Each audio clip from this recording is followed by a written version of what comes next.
what I love about this and what I love about the B Corp community is that you are now a for-profit organization that is not just for profit. It's actually for the benefit of your community. And so when we talked about process a little earlier, Alex, one of the things that helped me establish process even further was going through this assessment, because it was things we were doing, but maybe not things we were documenting. And it was community building that we were doing, but maybe I didn't have it in our staff handbook as something, as a policy of ours or a mandate of ours. So we have pro bono volunteer hours that are built into our employees' work, and some of that we do together as a group. Some of that they find their own passion projects and work on. We try to find organizations that we align with value-wise to give our time and energy and skill set.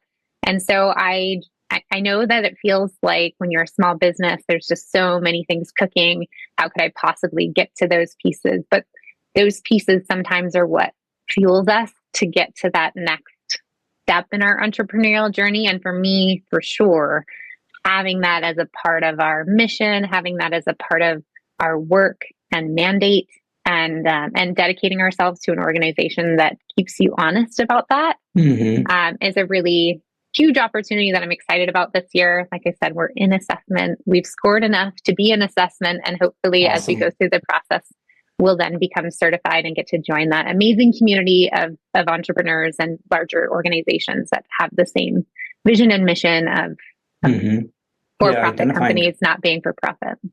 Identifying around that purpose is huge. So I think that's amazing.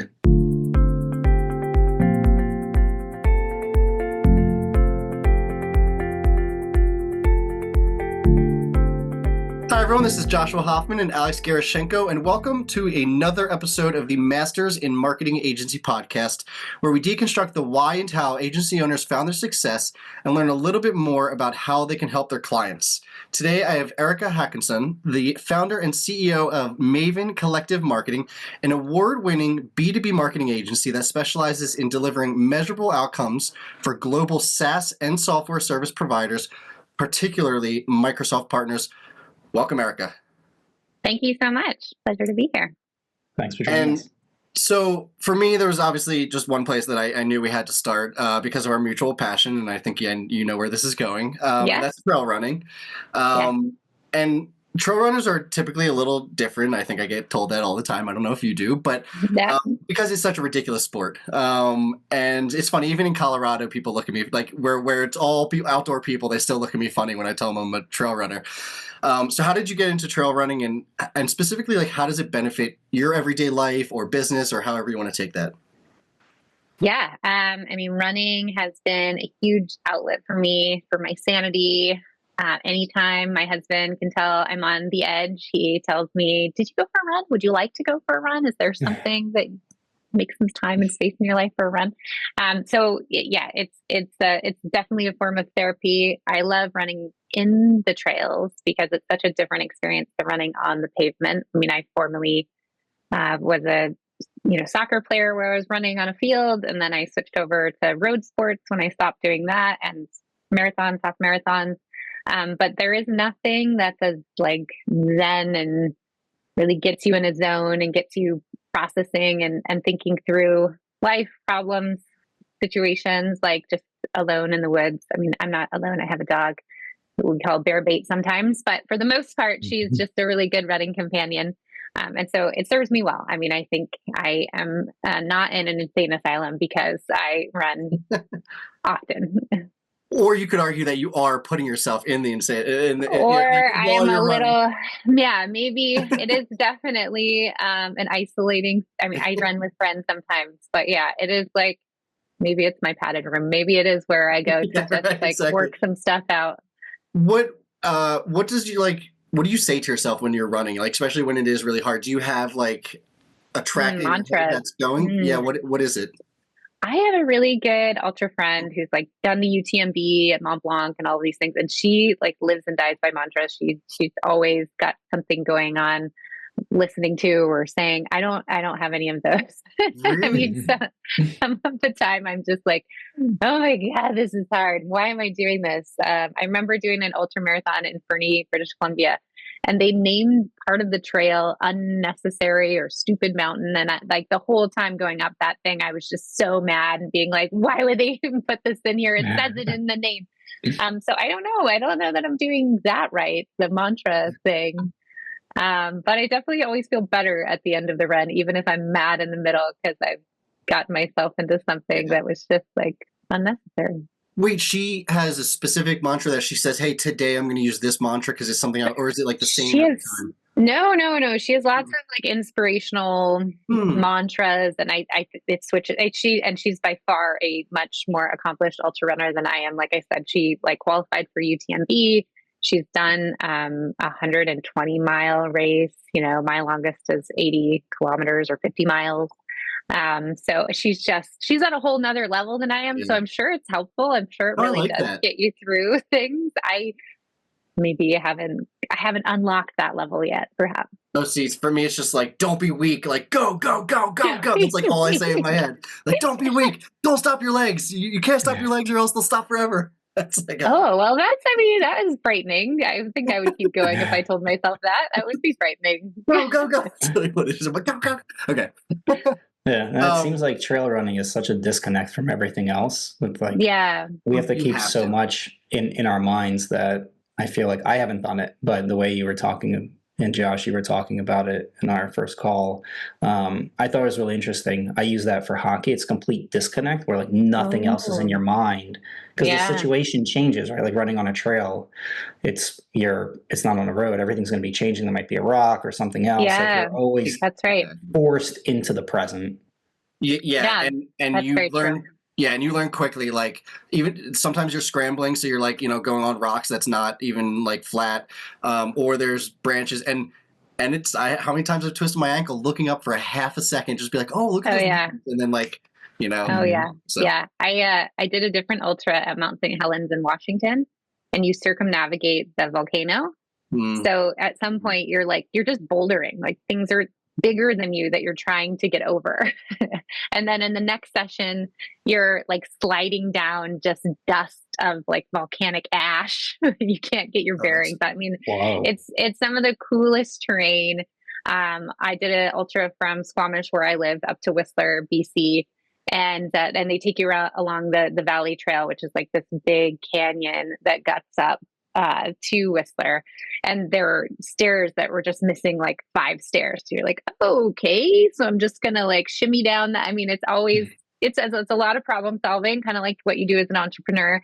It's a lot of innovating a way to get up and down and around. And you're right, Josh, like I've torn my ankle. I mean, the Fernie one, I tore my ankle in the first 10K, and I was just like, okay, well, I could turn around, or I could just like pop Advil like Skittles and see what happens on the other side. I feel like it's just a lot of you keep it warm, right? You just keep it warm. You can keep running. That's right. With enough Advil, I can do anything. And now I have no more ligaments in my right ankle. I mean, there's some long-term side effects, sure. No, that's great. I'm gonna we got into that, but and then before we get into the business stuff, I just want to kind of talk about your commitment to women in tech and business, because I know it's something that you care about, and I just want to give a little space to talk about that. So why is this so important to you? Yeah, I appreciate that. I mean, I may look very youthful, but I've been in tech for about 20 years, and I started in tech at Microsoft. I had the wonderful opportunity there to work in the dev side of the business, and I was a program manager there. I was one of the few women on the team, and all of the leaders were men, and they were all great advocates for women. But representation then now is something that we need more of, to be able to show girls, as women get into collegiate settings or even internships, etc.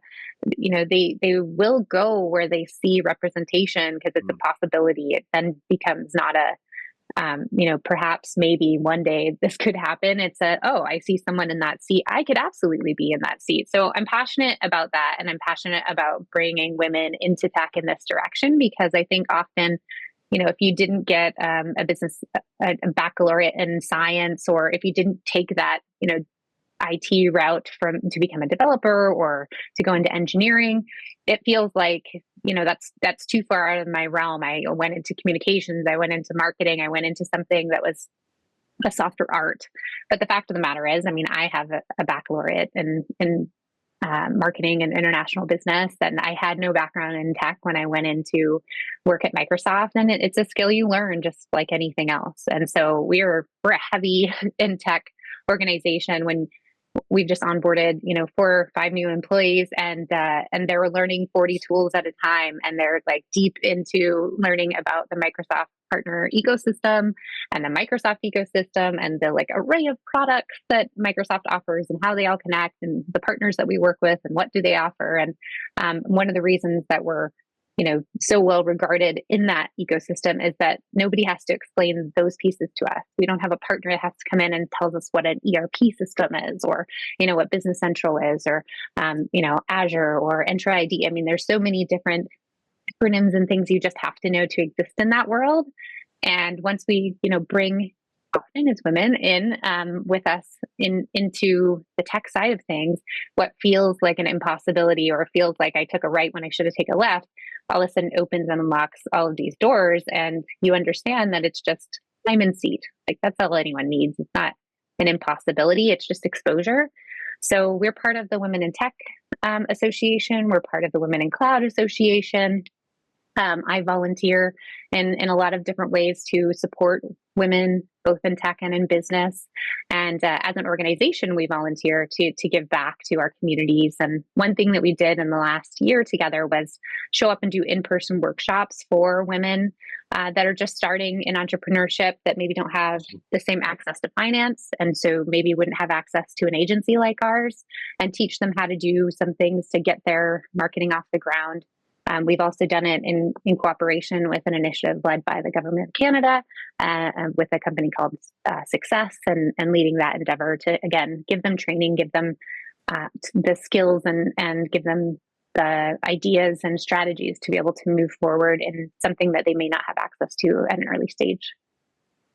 Yeah, and you mentioned the type of people you hire, which I do want to get to in a second, and I will ask, tell us more about your business in a second. But you mentioned, hiring new people, and you're a type of firm that people don't have to explain things in the Microsoft ecosystem. However, well, let me ask the question: how do you get people to be on an expert level as quickly as possible? Is it through the hiring process and interviews, or is there some kind of education that has to happen? I assume inevitably, but education that happens, during onboarding and when they're there. Because I've been at companies that do a good job. I don't know if I would say great. A good job of teaching you, and then some that just they have a million other things going on. Maybe the company's too small and they haven't ever focused on onboarding, and it's kind of on you to, which is okay, but it's kind of on you to get to expert level.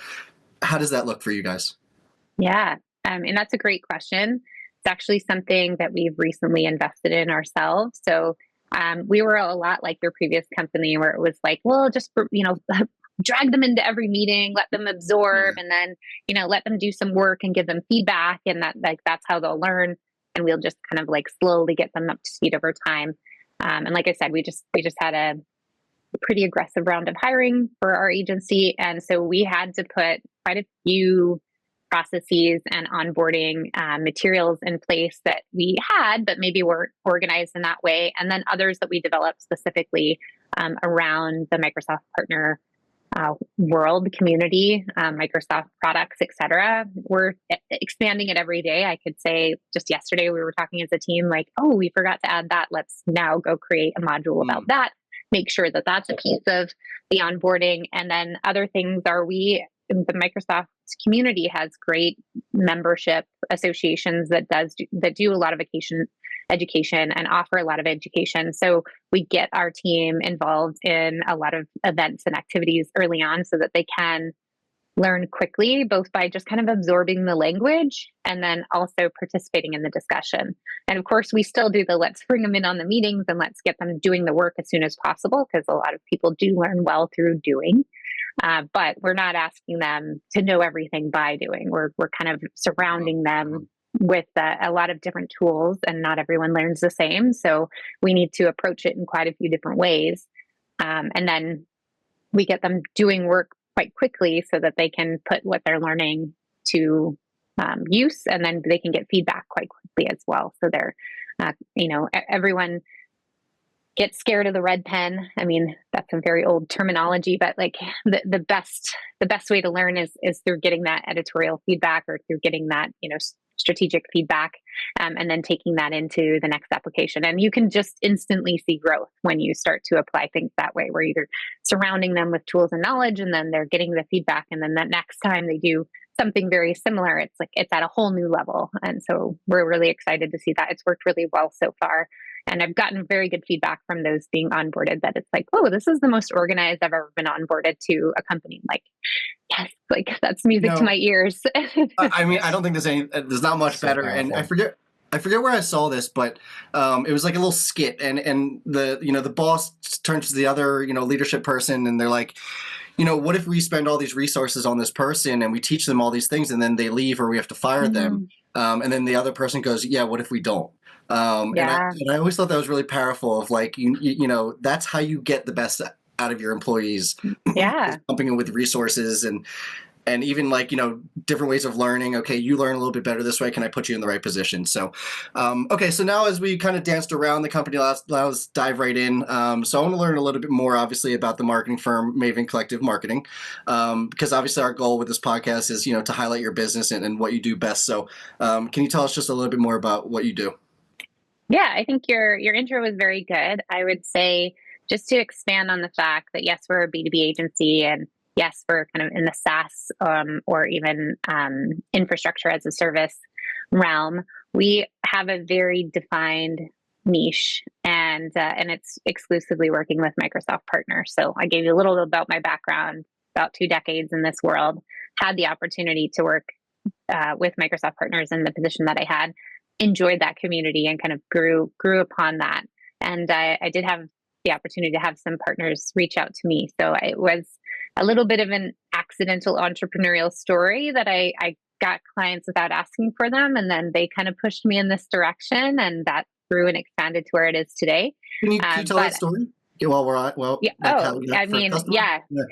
A very 90-second version is, I, left Microsoft to move to Canada for personal reasons, and now that I'm Canadian with a Canadian family, and I ended up being able to land a job with an agency that worked with Microsoft and Microsoft partners. So great fit there. I, however, had a very hard time setting up a network in a new country. And so I went and did my MBA in the management of technology at Simon Fraser. And at that time, I had left that organization. And when they sold, I had quite a few clients I'd worked with there that said, yeah, I know you're busy, and I know you told us that you're doing this thing, but do you think you could help us, just for a little while till we figure out what we want to do marketing wise? And that little while became a little while longer and a little while longer. And here we are. So we were established in 2012. It's now 2025. And what was just me kind of doing this part-time on my MBA is now globally about 20 individuals, mostly employees, some contractors. Most of our team is in Vancouver. We have a few team members in Calgary and Toronto, and then we have other team members across the US and South America. So we're an international organization. We serve clients globally. So again, as close as Vancouver, as far away as Lithuania, New Zealand, Australia, South Africa. Time zones are fun, especially when you're on the West Coast of the US. It really is fun to play with. But we've just had the privilege and the opportunity to just be accepted by that Microsoft partner community, and get to work with so many partners around the globe that have different advantages and have different value propositions. And we help them define those, and we help them, announce it to the world what they're offering that maybe no other Microsoft partner is offering. There's 500,000 partners around the globe that are Microsoft partners. So, I mean, a very small percentage of that is who we work with, because that's an enormous bucket of potential clients. Mm-hmm. There's interesting, just kind of distilling what you said. I think it seems like in each case, you've stepped up to whatever the challenge was. Maybe that seems to be just your personality. But I talk with some people all the time that want to get into entrepreneurship or want to do something, and they're waiting for whatever that right thing is, or a situation changes and they're like almost crippled by like, there's so many decisions, I don't know which one to take.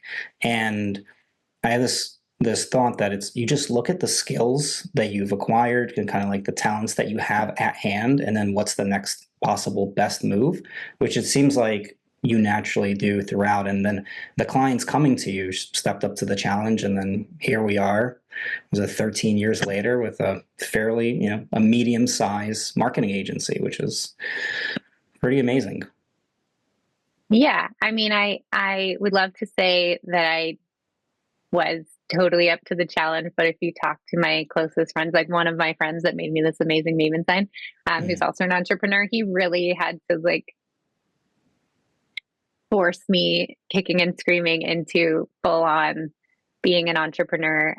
He has done it so much longer than I have. And I was like, but what if I fail? But what if I like egg on face, this whole thing doesn't work out? And he's like, what if? Like, so what? Then you go get a job. Yeah. So you go get a job. Experience regardless. Yeah. Right. And I also was in the very fortunate position that I immigrated to Canada with marrying my husband, and my husband had a salary position.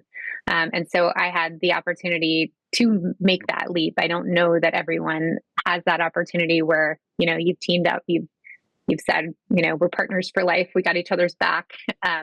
You want to go try this out? I got you. Like, I mean, that was an important part of me taking the leap. And I'm so fortunate to have someone that believed in me that much, not a partner that was like, no, keep a salary job. We both need a salary job. More like, yeah, go do this. You got this. I know you're going to be successful. Let's take a pause on you having a salary job and take a leap together, and let's do it. So I'm very fortunate. That partnership is critical. That I have that. And I'm very fortunate that I still have that in being a crazy busy entrepreneur with a supportive partner. And I would say the last piece was I did work at an organization where I was helping build to sell, and I was successful in helping this person exit. So when I took the organization full time, I had some seed money to be able to invest in myself. It's all bootstrapped. We've only bootstrapped. Cool. But I did have the opportunity to partner with an organization that also saw and believed in what I could do for them. And so then they, the individual that owned it made me a part of her buyout. And that was a very big way to be able to dive in and feel like I had a bit more of a security blanket. That's great. Oh, I love that. A couple thoughts there. One, the first business I started, we had like the pandemic ended the business, but we had a little bit of money in the bank account, and it still is just sitting there. And I'm like waiting for it to start a business. Should have put it in something like stocks or something, because it was like crypto. Apparently, crypto. That's my co-founders did not let me put it into crypto. We had that conversation. Okay, well, it would have doubled. No, it would have doubled. But I want to also take a swing at that. Like, how do you choose to get into entrepreneurial endeavors? There's two things that I wrote down, which is one, like, I think in your case, a little bit more in your case, like, you can't ignore the opportunity, right? Like, someone's asking you for something, and that's how it's most of the time, it's someone in your network, it's one customer, and then just referrals. And then the referral game, because you did a good job on the first one, the referral game starts. And it actually sometimes is a little hard to do direct sales in marketing agencies, just for whatever reason. So like that referral network is just massive. The other thing for me, who has 10 million ideas a day that I think are the greatest idea in the entire world. It's usually I love people like you. it's my girlfriend, she might say the other way, but yeah. No, she honestly supports everything, but it's the idea that you can't ignore. So, if you have 10 ideas a day, there's usually one or two that sticks with you and it just stays with you, and you almost try to push it down and it keeps coming back up. And I think that's usually a sign of this is something that you should explore. So, I am not, my mind does not work like that though. Like I'm not a person that has 10 million ideas a day. And generally I am the person to the people that have 10 million ideas a day. You should probably put together a business plan, like run the numbers. Let's just check out the feasibility of that. Hey, like, I don't know. I have a little bit of background in finance, and I actually became a financial advisor before I did this. It's a whole other story. But yeah, usually I'm the like, I love it, but let's just check reality on it. How about? Mm-hmm.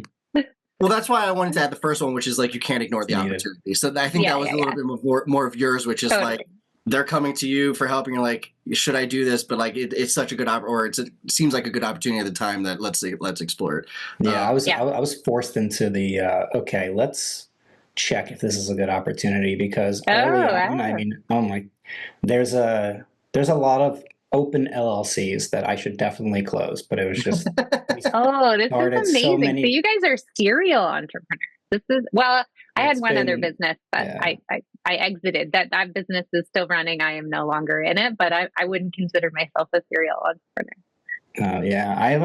I think I have a problem exiting things until it's like we're literally just absolutely down and out, and there's no other choice.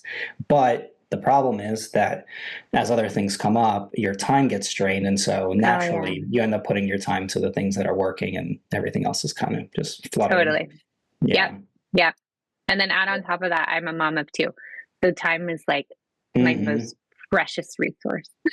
Yeah. And if we had more time, I think we would dive into processes that help us be more efficient, because I know that's Alex's, and assuming, you with a million things as well, like without processes. Follow-up call then, Alex. Follow-up call. Yeah, exactly. Yeah. Oh, he is. Yes. That's like his thing. Yeah, that's like my favorite thing now. But it's changed. And that's been part of the change. It's like, oh my God, we started so many things and they're not working. Okay. There's something wrong here. We need to focus. We need process. We need depth.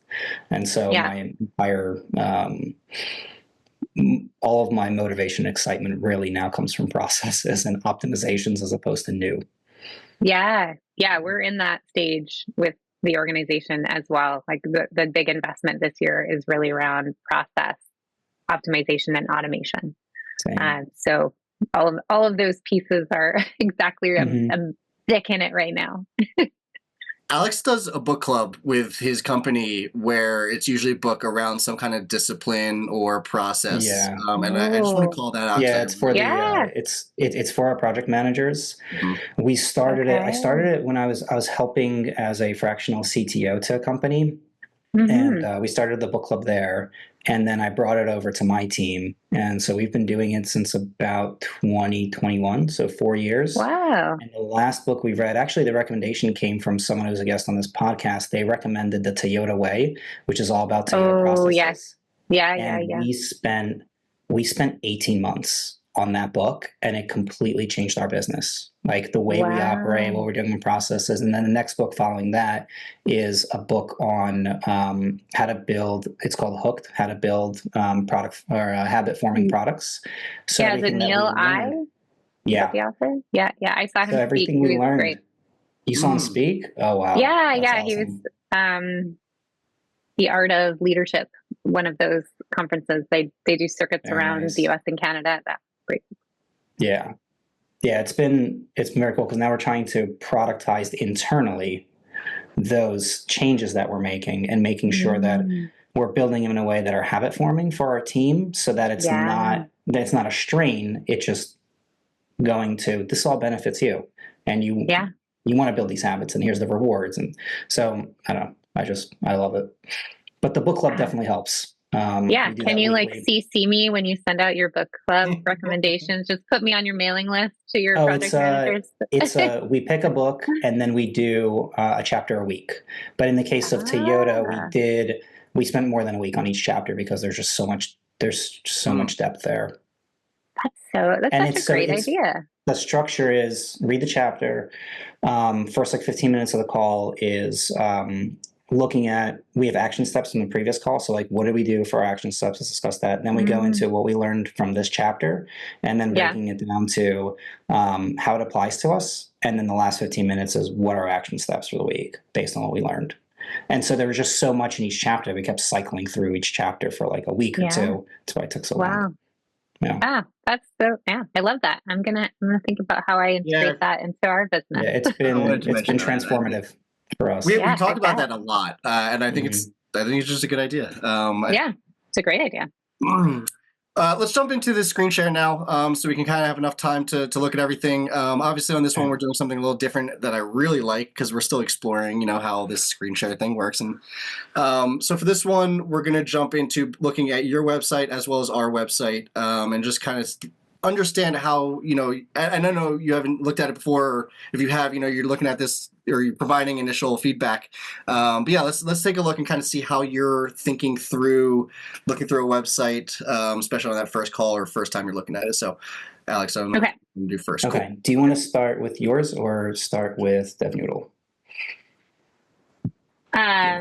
Well, I mean, after you hear what I say, I don't know if you're going to be as nice, but I'll try. Rip it up. Please, I yes, know, please. Honestly, I've been neglecting our website because we're building another one for a while. And knowing that this was coming up, I was like, oh shit, okay, this is coming up. I'm like, we need to at least change these little things because I'm embarrassed. You changed things? I didn't change things. I didn't know we could change things. I cheated. You did cheat. You did. Yeah. Nice. We haven't touched our website in years. So, but anyways, and it wasn't in line with our current methodology and what we do with our clients. So I at least made a couple of changes. Cheater. You still cheated. Cheater.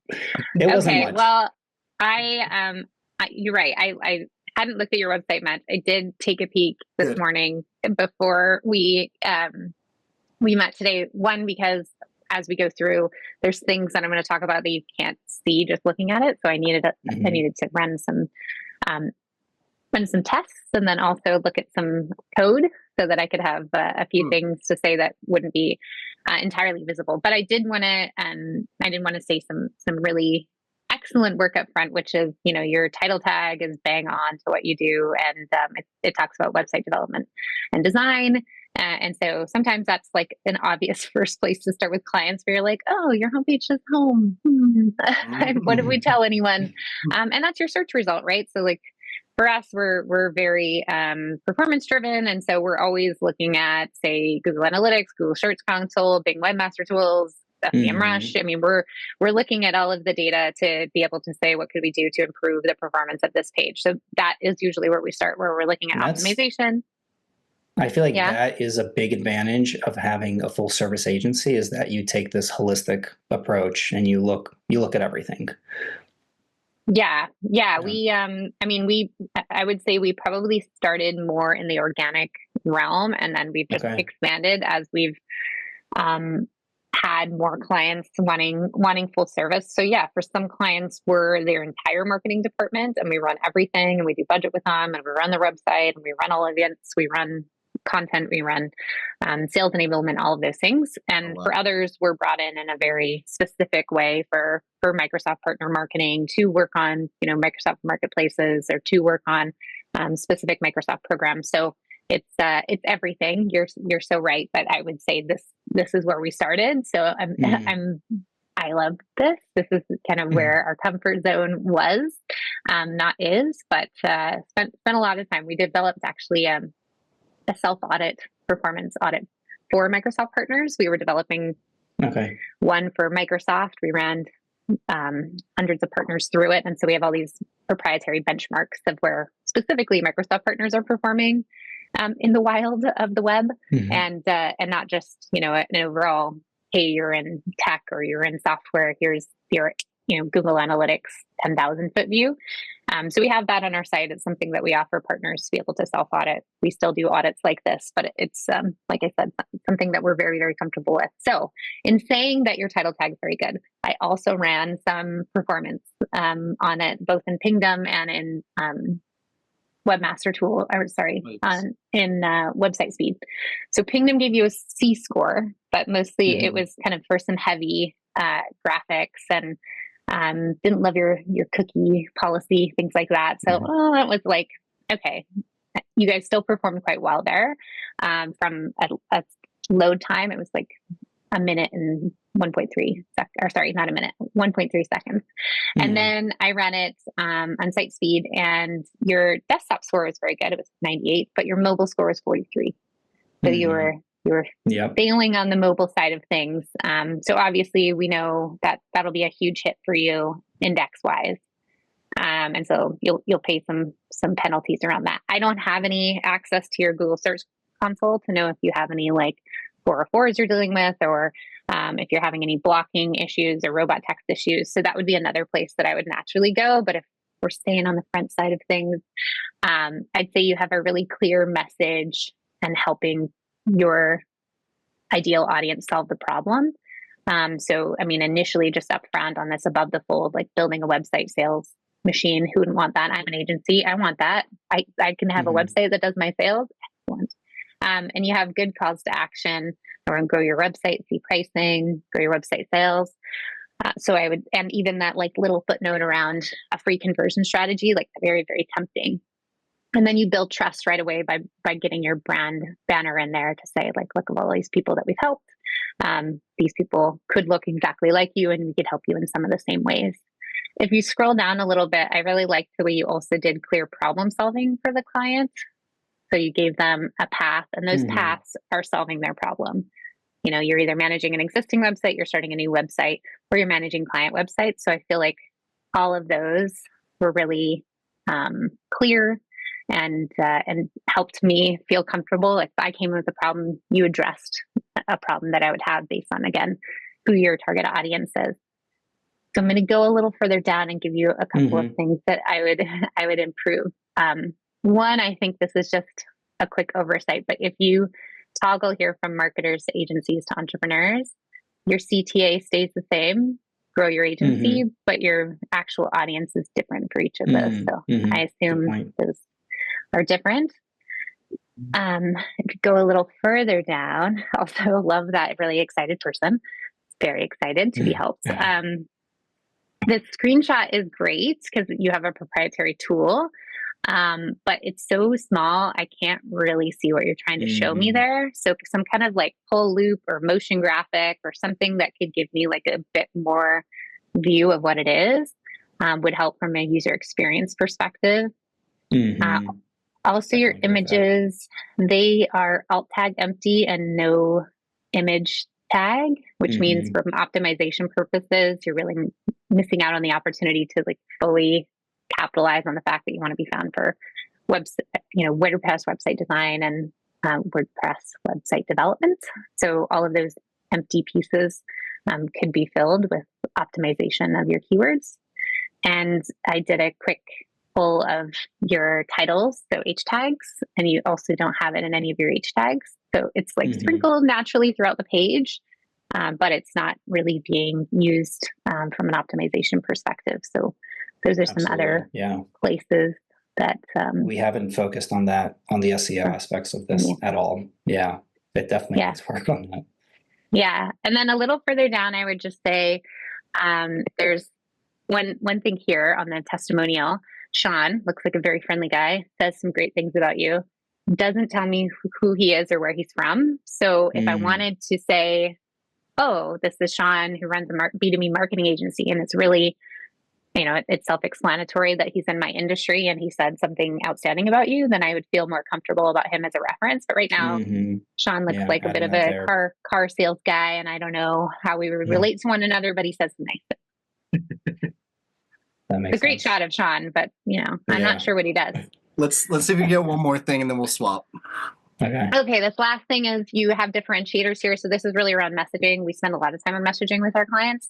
And your top 3 messaging here are dedicated account managers, clear communication, and predictable pricing. And my question would be, who of your competitors can't say that? So if we're hanging our hat on this is our value prop and differentiator to you, how do we make it like completely different and establish a category of one that no one else can claim? This is all like very helpful. I would like to have predictable monthly pricing and clear communication. And I assume I would have an account manager that I could speak to, and hopefully not a bot. But is it different enough? If these are your differences, are they far enough away from your competition that you're claiming your category of one? Yeah, absolutely. But overall, the design is really good. It's really clean, great white space. You have a very clear message to your audience of what you do and who you serve. And so all of those are very good. But I mean, I had to dive deep. It wasn't a surface I really level, appreciate. homepage. We need to change a lot of these things, and that's some of where the cheating came in. Like this CTA used to just say, "Let's talk," so it was good update, relevant-ish to this. But since we developed this site, we've transitioned basically our offer to focus on conversion rate optimization, and we have a separate brand that we're building for that. So in preparation for this, I was like, okay, I'm going to push through a few changes. You cheated. I'm glad you were honest about your cheating. Which made their way into this, but didn't make their way into this. Yeah. Got it. So I completely agree with you. This doesn't actually differentiate us, maybe except for like this, because everything is just monthly and predictable. But I think all of our competitors can say that they have dedicated project managers and clear communication. Okay. At least they can claim it. Right. I mean, that doesn't mean it's true, but they'll put it on a site. All right. Switch? Yeah, it's been a couple minutes. Okay. All right. I'll go through. Since we've changed to the convertible strategy, what we do is look at each site from the lens of who's our target customer and how do they think. And so we have this framework for everyone who comes to the site, whether they're looking for a B2B marketing partner or they're shopping for something like a lamp. The decision-making process is the same. First is, am I in the right place? So, and do you get me? So coming in here, the first thing I'm looking at is you're heading the marketing partner for Microsoft Partners. It's unmistakable to basically say, yes, I'm in the right place, if that's what I'm looking for. And then the do you get me? You have the gain the Microsoft partner marketing expertise you require to gain tangible ROI on your marketing. That's good, but maybe there's a pain point, and you serve a large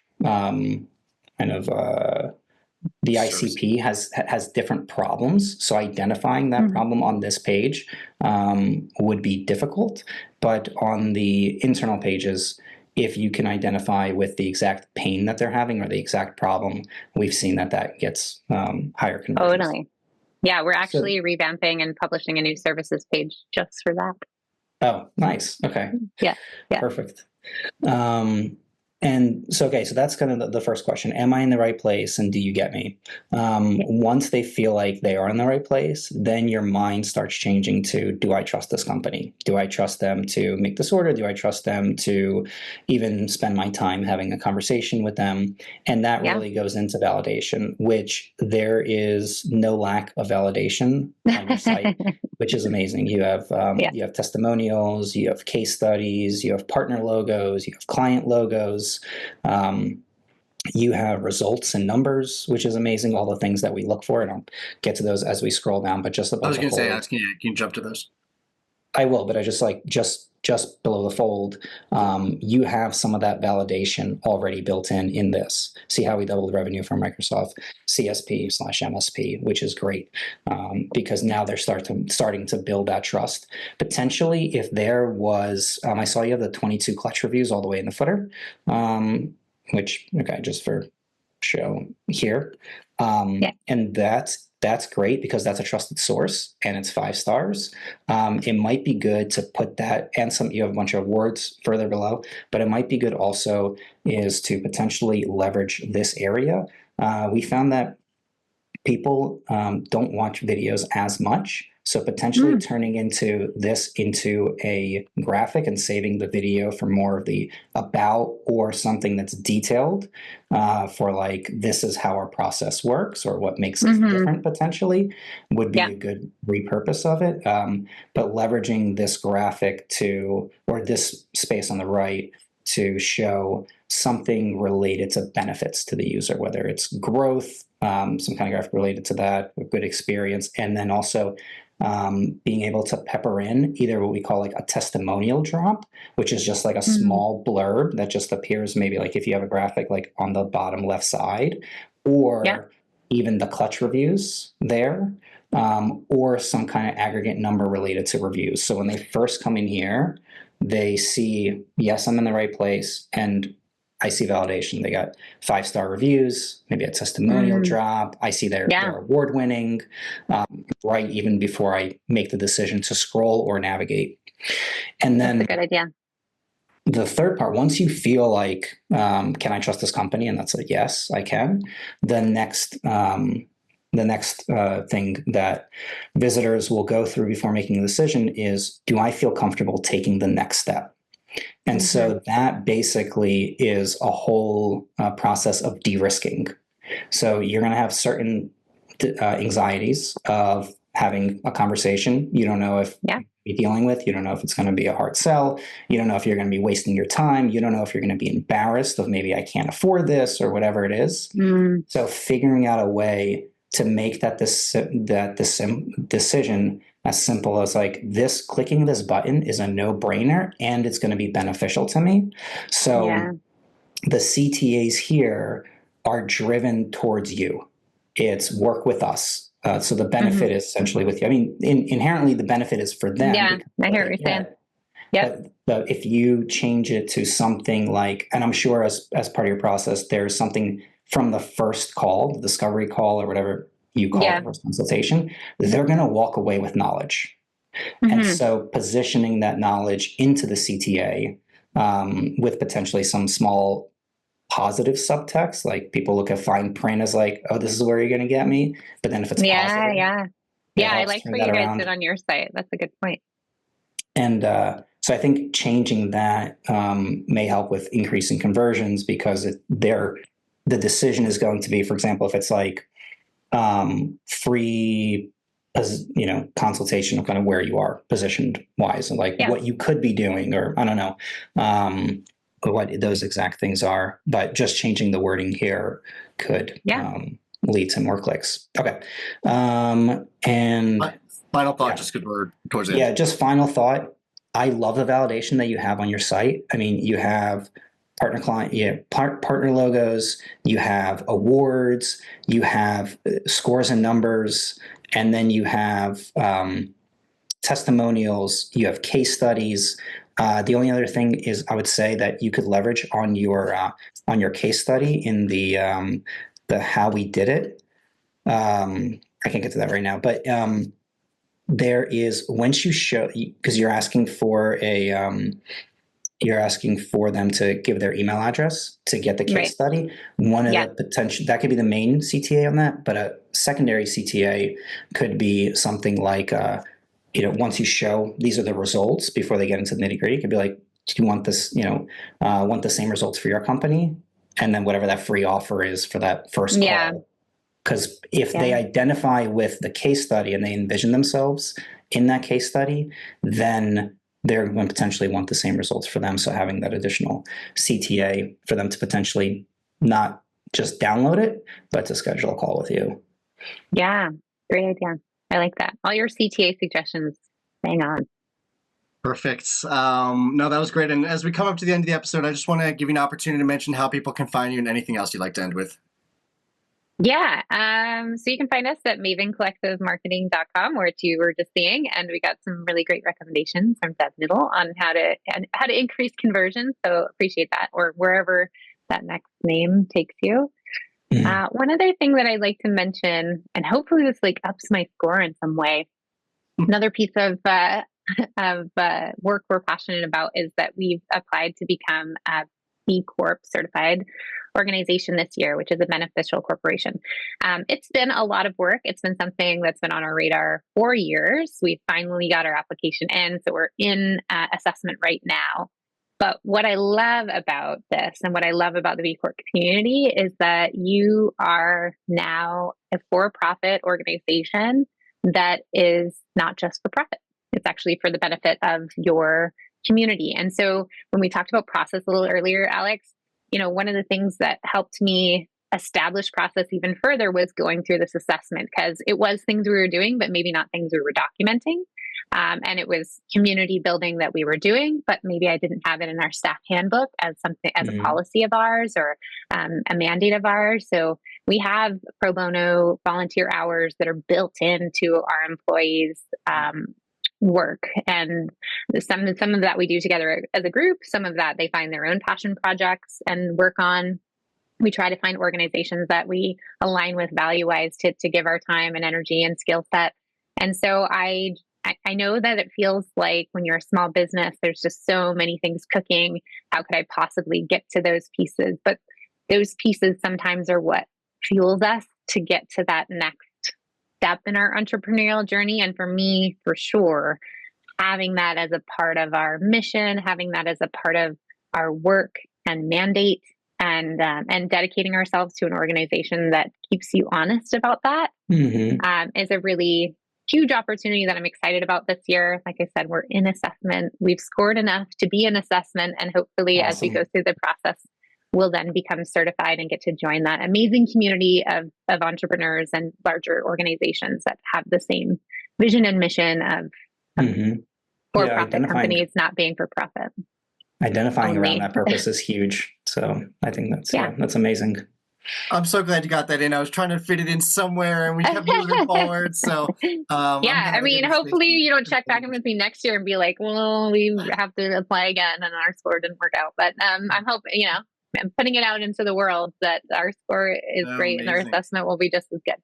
Awesome. And thank you so much for coming on the show. And for those of you who learned something new from this episode, please consider giving us a like or a follow so we can continue getting the highest quality of guests. And as always, thank you for listening. Erica, I love this episode. This is great. Thank you so much. Yeah, thank you so much, Josh, Alex. Really loved being on the show. Thanks for listening to the Masters in Marketing Agency podcast. I hope you got a ton of value out of this episode. And before we go, I just want to thank our sponsors, DevNoodle.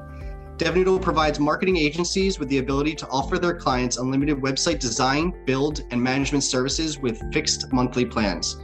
If website design, development, and maintenance is holding your agency back from growing, please reach out to us at devnoodle.com, where we make websites easy for you and easy for your clients. devnoodle.com.